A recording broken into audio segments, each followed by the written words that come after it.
Hello दोस्तों, नमस्ते। आज हम आयु के अनुसार भोजन और उनके ग्रहण करने का समय इसके बारे में पढ़ेंगे। तो ये आप किसी की टेट एग्ज़ाम के लिए पर्यावरण का पार्ट है जो आप शिक्षक भर्ती के लिए पढ़ सकते हैं। और अगर आपको क्लास अच्छी लगती है तो लाइक सब्सक्राइब ज़रूर करें। और उसके बाद मैं आपको थ्योरी करवा रही हूँ और उसके बाद हम एमसीक्यू करेंगे। तो पहले हम थ्योरी कंप्लीट करेंगे, उसके बाद सारे एमसीक्यू लगाएंगे। तो चलो दोस्तों, हम हमारी क्लास को स्टार्ट करते हैं, है ना। विभिन्न प्रकार की आयु का भोजन और उनके ग्रहण करने का सही समय क्या होता है उसके बारे में पढ़ेंगे। आयु के अनुसार भोजन और उनके ग्रहण करने का समय। तो चलो स्टार्ट करते हैं। विभिन्न प्रकार नाश्ता करने का समय क्या है। तो नाश्ता करने का समय प्रातः उठने के ठीक 30 मिनट बाद नाश्ता करें, है ना। जब हम उठते हैं तो उसके ठीक 30 मिनट बाद हमें नाश्ता करना चाहिए। उसके बाद प्रातःकाल का नाश्ता 7 बजे से 10 बजे के बीच कर लेना चाहिए, है ना। सुबह 7 बजे से 10 बजे के बीच में कर लेना चाहिए। उसके बाद दोपहर के भोजन का समय क्या है। तो 12 बजे से 3 बजे तक ग्रहण कर लेना चाहिए। जो दोपहर का भोजन होता है वो 12 बजे से 3 बजे तक ग्रहण कर लेना चाहिए। उसके बाद नाश्ते और दोपहर भोजन के बीच न्यूनतम जो सुबह का नाश्ता होता है और दोपहर का भोजन उसके बीच कम से कम 4 घंटे का अंतराल अवश्य रखना चाहिए ना। 4 घंटे का अंतराल रखकर हमें भोजन करना चाहिए। उसके बाद रात का भोजन का सही समय क्या है। तो रात के भोजन का सही समय 6 बजे से लेकर 9 बजे तक माना जाता है। रात को भोजन कम मात्रा में ग्रहण करना चाहिए। रात को भोजन क्या कम मात्रा में ग्रहण करना चाहिए। रात को भोजन सोने से लगभग 3 घंटे पहले कर लेना चाहिए। रात का भोजन सोने से पहले 3 घंटे पहले कर लेना चाहिए। और रात के भोजन के पश्चात उचित पाचन क्रिया हेतु लगभग 100 से 150 कदम चलना चाहिए। जब हम भोजन कर लेते हैं रात का तो हमें 100 से 150 कदम चलना चाहिए। और उसके बाद पाठशाला पूर्व बालकों के लिए संतुलित आहार क्या है।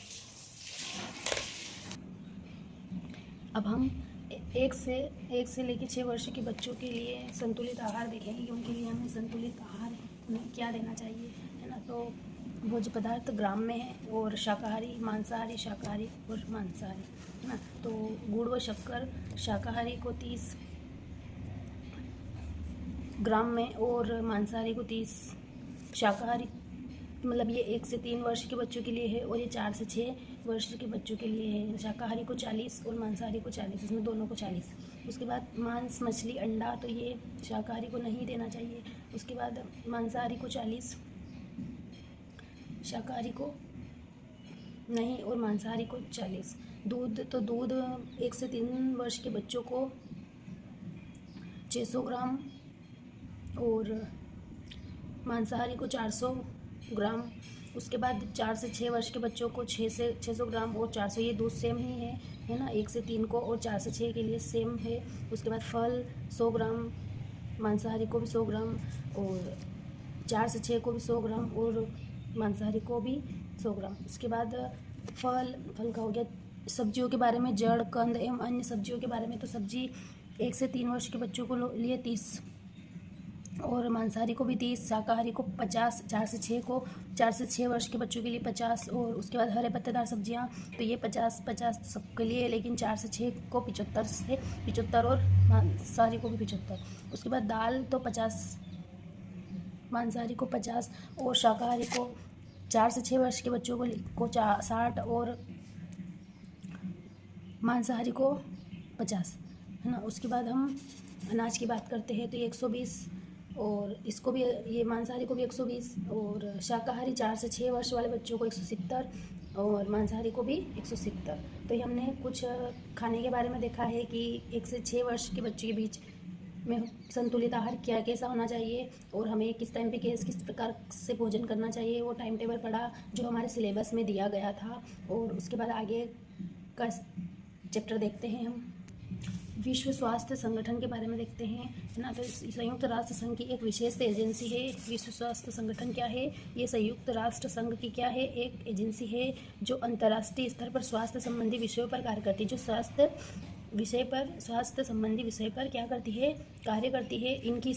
इसकी स्थापना 7 अप्रैल 1948 को कहाँ, जिनेवा स्विट्जरलैंड में हुई थी।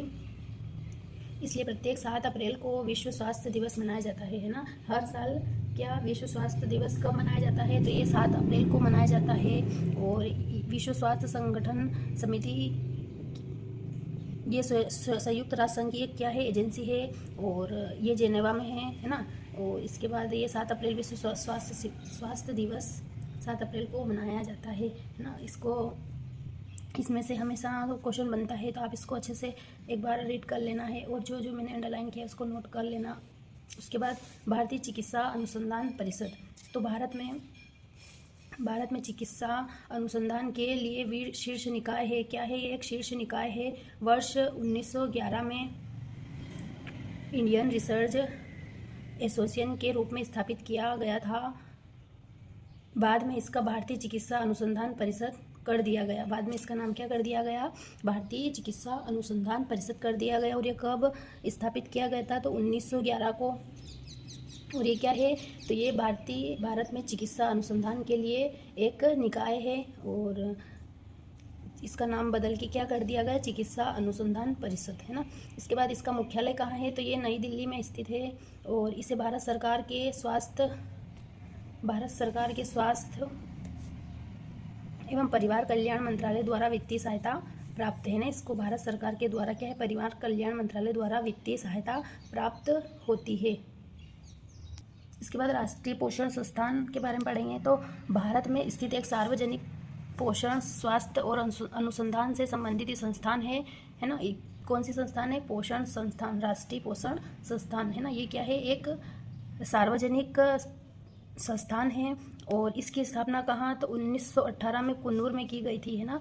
1918 में कहाँ की गई थी? कुन्नूर में। तत्पश्चात वर्ष 1958 में इसका मुख्यालय हैदराबाद स्थापित किया गया, है ना। राष्ट्रीय पोषण संस्थान का मुख्यालय कहाँ पे है? तो हैदराबाद में है। और यह संस्थान मुख्य रूप से खाद्य, रसायन, आहार और विज्ञान, सूक्ष्म पोषक तत्वों की कमी आदि क्षेत्रों में अनुसंधान पर कार्य करती है। यह संस्था क्या काम करती है? तो ये खाद्य, रसायन, आहार, विज्ञान, सूक्ष्म पोषक तत्वों की कमी आदि क्षेत्रों में के अनुसंधान पर कार्य करती है, राष्ट्रीय पोषण संस्थान, है ना। तो ये एक बार और रिवीजन कर लेते हैं। ये 1918 में कुन्नूर में स्थापित की गई थी, और उसके बाद वर्ष 1958 में इसका मुख्यालय हैदराबाद कर दिया गया, है ना। पहले कुन्नूर में थी, उसके बाद ये 1958 में हैदराबाद में कर दिया गया। यह संस्थान मुख्य रूप से क्या काम करती है? तो ये खाद्य, रसायन, आहार, विज्ञान, सूक्ष्म पोषक तत्वों की कमी आदि क्षेत्रों में अनुसंधान कार्य करता है। उसके बाद राष्ट्रीय पोषण मिशन के बारे में पढ़ेंगे।